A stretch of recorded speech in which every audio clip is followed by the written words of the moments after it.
নমস্কার বন্ধুরা, পোর কিচেনে আবারও সবাইকে স্বাগত। আশা করছি সবাই খুব ভালোই আছেন, আমিও ভালো আছি। আজকে হাজির হয়েছি শীতকালের বরবটি, পেঁয়াজকলি আর আলু দিয়ে তৈরি করা ঝাল ঝাল শুকনো তরকারি, যেটা রুটি বা পরোটার সাথে খেতে কিন্তু খুবই ভালো লাগবে। তাই ভিডিওটি স্কিপ না করে পুরোটা দেখার অনুরোধ রইল। এছাড়াও কিন্তু আপনারা এই তরকারিটা ভাতের সাথেও খেতে পারবেন। প্রথমে আমি একটি সসপ্যানে গরম জল বসিয়ে দিয়েছি আর গরম জলের মধ্যে লম্বা লম্বা করে কেটে রাখা বরবটিটা দিয়ে দিলাম। এবার এই বরবটির মধ্যে সামান্য একটু লবণও দিয়ে ভালো করে নেড়ে চেড়ে মিনিট 10 মতো বরবটিটাকে ফুটিয়ে নামিয়ে রাখবো। এখন বরবটিটা দেখুন ভালো করে 10 মিনিট ফুটিয়ে নিয়েছি।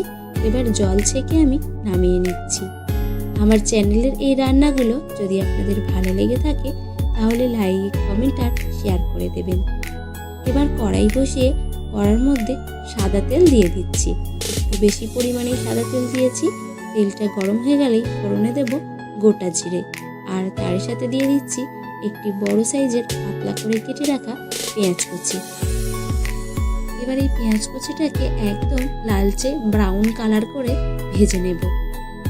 আমার চ্যানেল এখনও না সাবস্ক্রাইব করা থাকলে চ্যানেলটিকে সাবস্ক্রাইব করে বেল বাটনটি প্রেস করে পাশে থাকবেন আর নোটিফিকেশান অন করে রাখবেন, যাতে আমি ভিডিও ছাড়লেই আপনারা সবার আগে দেখতে পারেন।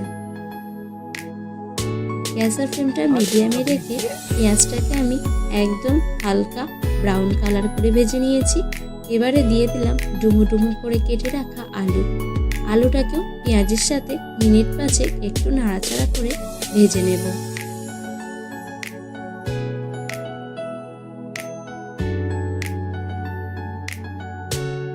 আর রুটি দিয়ে কিন্তু এরকম শুকনো শুকনো ঝাল ঝাল তরকারি খেতে বেশ ভালোই লাগে।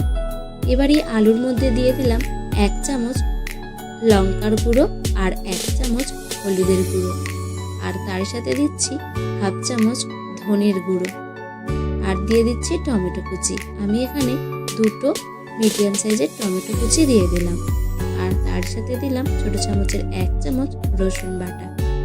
এবার এই সব কিছু একসাথে ভালো করে নেড়ে চেড়ে ভেজে নিতে হবে।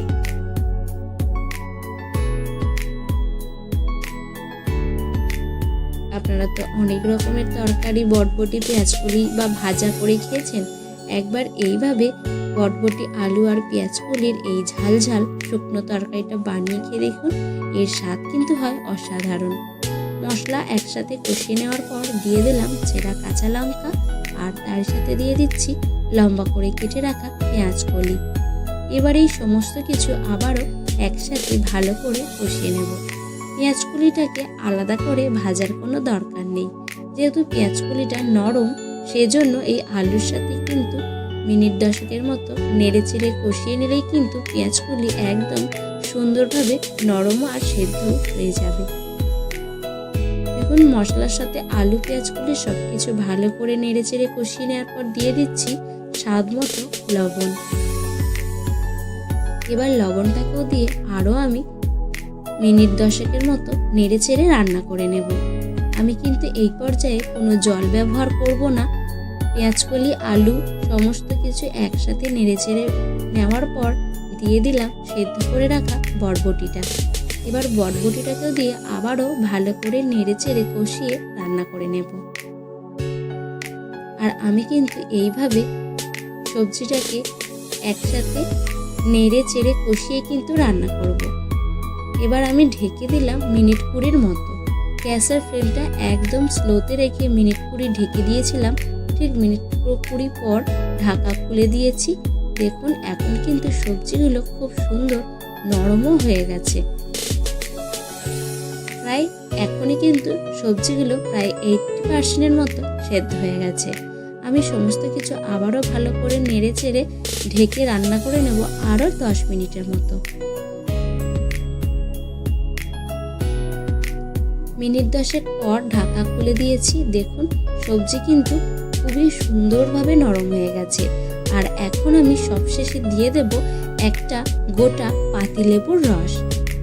এবার এই পাতিলেবুর রসটাকে দিয়ে ভালো করে নেড়েচেড়ে মিশিয়ে নামিয়ে নিলেই এই শুকনো শুকনো ঝাল ঝাল তরকারিটা কিন্তু রুটি বা পরোটার সাথে সার্ভ করার জন্য একদমই রেডি হয়ে যাবে। দেখুন আমি কিন্তু এই তরকারিটাতে কোনো রকম জল ব্যবহার করলাম না। জল ব্যবহার না করে কত সুন্দর ঝরঝরে তরকারিটা রেডি হয়ে গেল। আশা করছি আজকের এই বটবটি পেঁয়াজকলির শুকনো ঝাল ঝাল তরকারিটা আপনাদের একটু হলেও ভালো লেগেছে। যদি ভালো লেগে থাকে লাইক কমেন্ট শেয়ার করতে ভুলবেন না কিন্তু। আর যদি খুব বেশি ভালো লেগে থাকে তাহলে আপনাদের আত্মীয় পরিজন বা বন্ধুদেরকে শেয়ার করে দেবেন। তাহলে আর দেরি না করে ঝটপট গরম গরম রুটির সাথে এই ঝাল ঝাল পেঁয়াজকলি আলুর তরকারিটা একবার খেয়ে বলুন তো কেমন লাগলো। আজ এখানেই শেষ করছি। দেখা হচ্ছে অন্য কোনো রেসিপিতে। ভালো থাকবেন, সুস্থ থাকবেন।